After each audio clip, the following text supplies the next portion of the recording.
अस्सलाम वालेकुम।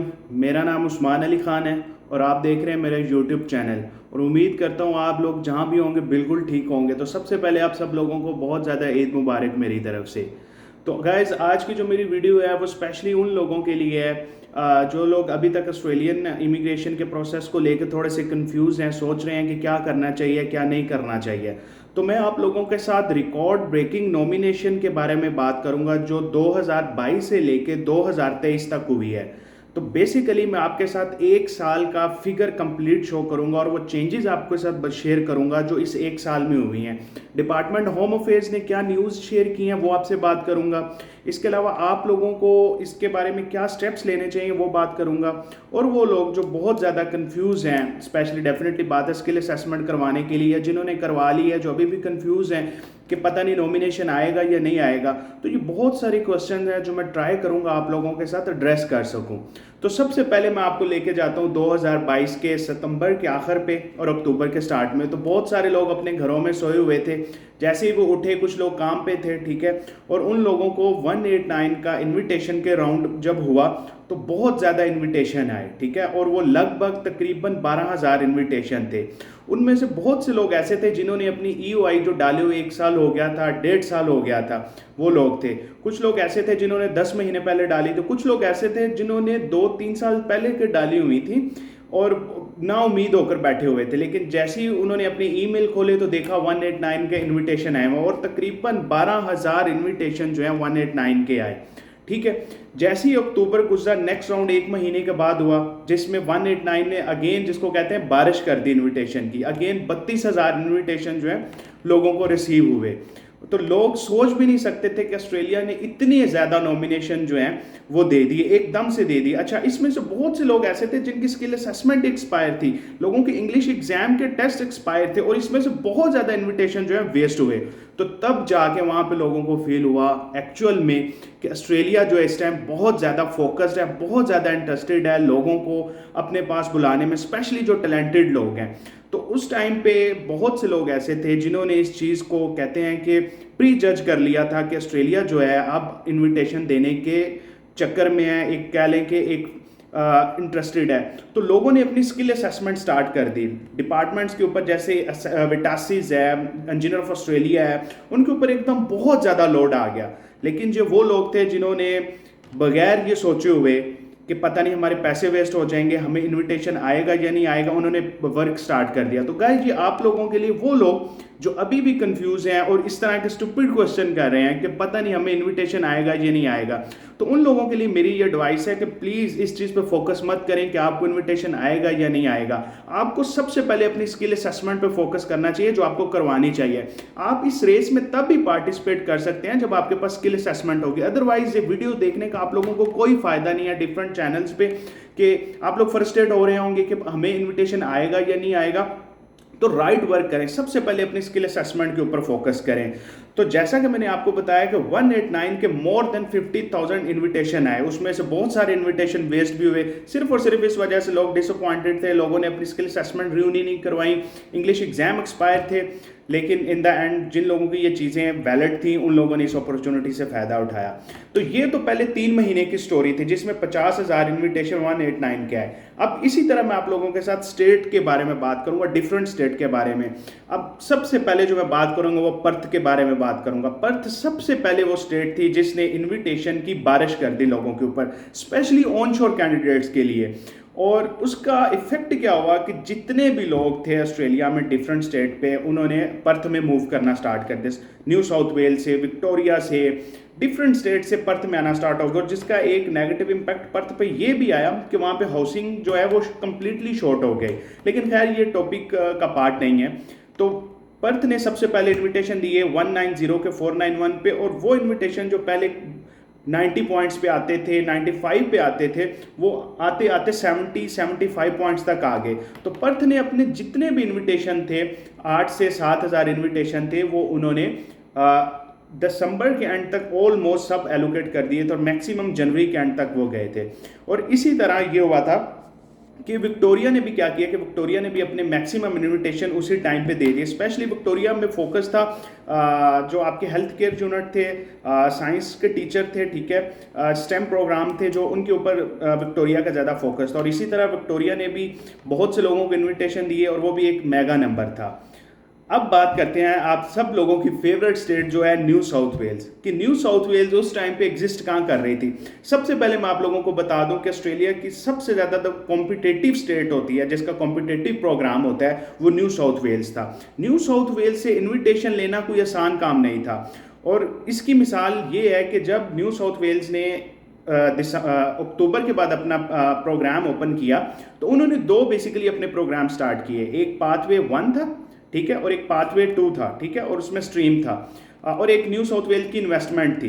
अच्छा, पाथ 1 में जो स्ट्रीम ए थी वो ये थी कि अगर आप न्यू साउथ वेल्स में रह रहे हैं, 1 साल से 53,000 की जॉब कर रहे हैं और आपको 1 साल हो गया विदाउट एम्प्लॉय चेंज किए हुए, तो आपको नॉमिनेशन मिल रहा था। और दूसरी थी स्ट्रीम बी।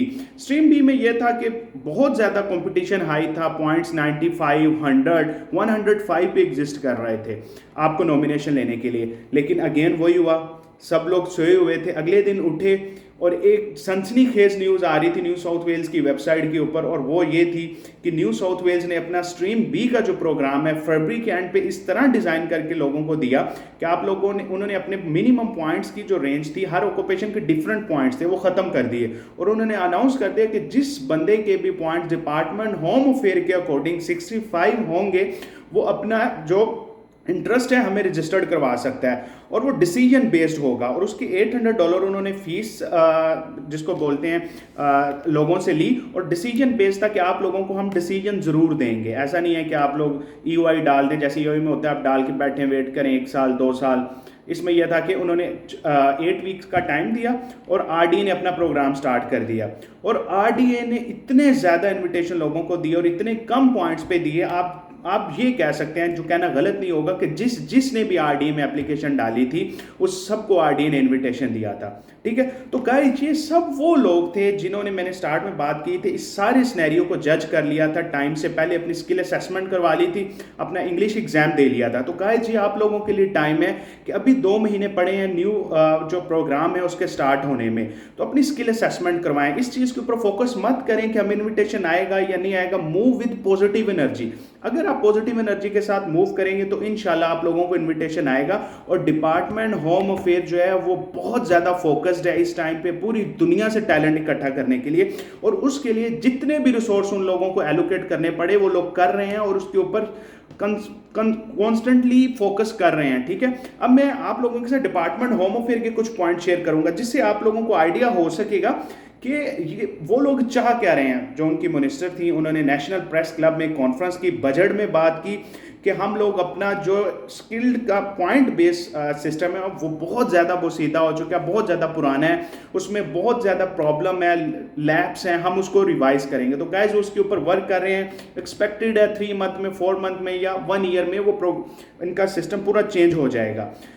सेकंड, उन्होंने बात की कि हम जो टेम्परेरी वीज़ा के ऊपर है उन लोगों की सैलरी का इनकम थ्रेशोल्ड है वो बढ़ा दिया जाए। और थर्ड, जो सबसे बड़ी न्यूज़ थी इस साल की, वो ये थी कि 491 जो लीडिंग टू PR है थ्रू 191 वीज़ा के, उसका जो मिनिमम इनकम थ्रेशोल्ड था पर एनम $53,000 का, उन्होंने ख़त्म कर दिया, जो कि इस साल की सबसे बड़ी न्यूज़ थी। इवन आप कह सकते हैं कि जनरल स्किल माइग्रेशन की सबसे बड़ी न्यूज़ है आज तक के मुताबिक, कि उन्होंने सिर्फ ये बोल दिया है कि आप लोगों ने हमारे पास रीजनल एरिया में रहना है, और रीजनल एरिया में जस्ट जो आपका एनुअली आपने टैक्स रिपोर्ट ले लेनी है ऑस्ट्रेलियन टैक्स ऑफिस से, और आफ्टर 3 ईयर आप लोगों ने PR आप लोगों को मिल जाएगी, जो कि एक बहुत बड़ी न्यूज़ थी। तो ये वो न्यूज़ है जो आप लोगों को ऑस्ट्रेलिया का फोकस बता रही है। और डिपार्टमेंट होम अफेयर के जो मिनिस्टर है उन्होंने एक और बात की थी कि ऑस्ट्रेलिया के जितने भी प्रॉब्लम हैं वो जो स्किल्ड माइग्रेंट्स हैं वो लोग तो सॉल्व नहीं कर सकते, लेकिन उसका सलूशन जो है वो उन लोगों के पास ही है। तो ऑस्ट्रेलिया की ये जो गवर्नमेंट है, न्यू लेबर गवर्नमेंट जो है, ये बहुत ज़्यादा फोकस कर रही है। तो गाइस, ये गवर्नमेंट कितनी देर रहती है कितनी देर नहीं, ठीक है, ये किसी को नहीं पता। तो ये राइट टाइम है आप लोगों के लिए कि अभी से अपना वर्क स्टार्ट करें। ठीक है। इसके अलावा मैं आप लोगों से बात करूंगा कि डिपार्टमेंट होम अफेयर ने कुछ स्टूडेंट वीज़ा के ऊपर भी कुछ न्यू लेटेस्ट डेवलपमेंट की हैं। उन्होंने जो 40 आवर्स 2 वीक्स का स्टूडेंट का वर्क आवर्स थे वो बढ़ा के 48 आवर्स कर दिए। कुछ ऑक्यूपेशन ऐसे हैं स्पेशली हेल्थ केयर में जो बच्चे काम कर रहे हैं उनके ऊपर ये रूल एप्लीकेबल ही नहीं है, उनका जितना दिल है वो काम करें। इसके अलावा ऑस्ट्रेलिया जो है वो बहुत से ऐसे नए प्रोग्राम जो है वो इंट्रोड्यूस करने वाला है, स्पेशली वो लोग। अच्छा, मैं आपसे ये भी बात कर दूं कि ऑस्ट्रेलिया जो सिर्फ ये नहीं चाह रहा कि आप लोगों को अपने पास बुलाए, जो वो ये भी चाह रहा है कि अगर आप उन लोगों को सर्व करें तो ऑस्ट्रेलिया चाह रहा है कि वो भी आप लोगों के लिए सर्व करे। और इसकी सबसे बड़ी एग्जांपल ये है कि ऑस्ट्रेलिया ने जो लोग वहाँ पे टेम्परेरी वर्क वीज़ा पे गए हुए हैं उनके लिए विद इन सम मंथ में परमानेंट पाथ इंट्रोड्यूस कर रहे हैं उस लेबर के लिए, स्किल्ड लेबर के लिए जिनके पास पहले कोई पाथ ही नहीं था। मतलब उन्हें काम करके अपने होम कंट्री में वापस आना पड़ रहा था, लेकिन अब वो आने वाले दिनों में एक ऐसा प्रोग्राम लॉन्च करने वाले हैं कि जो लेबर भी इंडिया, पाकिस्तान, डिफरेंट कंट्री से वहाँ पे गई हुई है उन लोगों को पीआर मिल सके, ताकि अगर वो वहाँ पे सर्व कर रहे हैं तो उनको इन द एंड कुछ बेनिफिट भी मिले।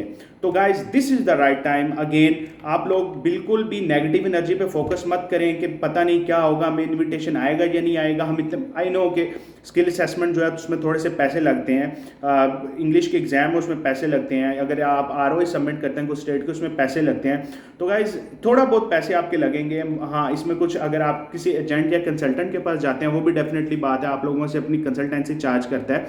तो अगेन बात वही है कि अगर आप लोग ऑस्ट्रेलिया जाना चाहते हैं, आप अपना फ्यूचर सिक्योर करना चाहते हैं, तो ये राइट टाइम है, राइट टाइम पे राइट डिसीजन लें अगर आप ऑस्ट्रेलिया में जाना चाह रहे हैं। और ऑस्ट्रेलिया आप लोगों को बुलाने के लिए बहुत ज़्यादा इंटरेस्टेड है और शायद इससे अच्छा टाइम दोबारा नहीं आएगा, क्योंकि सेम ऐसा टाइम आज से 10-12 साल पहले आया था और आई डोंट नो कि ये दोबारा टाइम कब आएगा। तो आप लोग सबसे पहले स्टेप करना है कि अपनी जो भी डॉक्यूमेंटेशन है उसको कंप्लीट करें और फोकस्ड रहें अपने गोल के लिए। और स्पेशली वो लोग जिनकी स्किल असेसमेंट कुछ देर पहले ही अभी कंप्लीट हुई है और अब वो इसमें भी कंफ्यूज हो गए हैं, परेशान हो रहे हैं, जी अभी 2 महीने का इन्विटेशन बंद है। तो गाइस ये ऑस्ट्रेलिया का एक अपना सिस्टम है, उनका बजट मंथ चल रहे हैं, क्लोजिंग ईयर चल रहा है, ठीक है। 1-2 महीने वेट करें। आप इस टाइम पे क्या करें, अपना होमवर्क कंप्लीट करें, स्टेट्स के प्रोग्राम रीड करें। बहुत से बच्चे ऐसे हैं जो उनको स्टेट्स के प्रोग्राम ही नहीं पता और वो अपॉर्चुनिटी मिस कर रहे हैं। आप एजेंट के पास जाना चाहते हैं, आप ज़रूर जाएं, लेकिन एजेंट से के पास जाने से पहले आप लोगों के पास बेसिक इन्फॉर्मेशन होना चाहिए।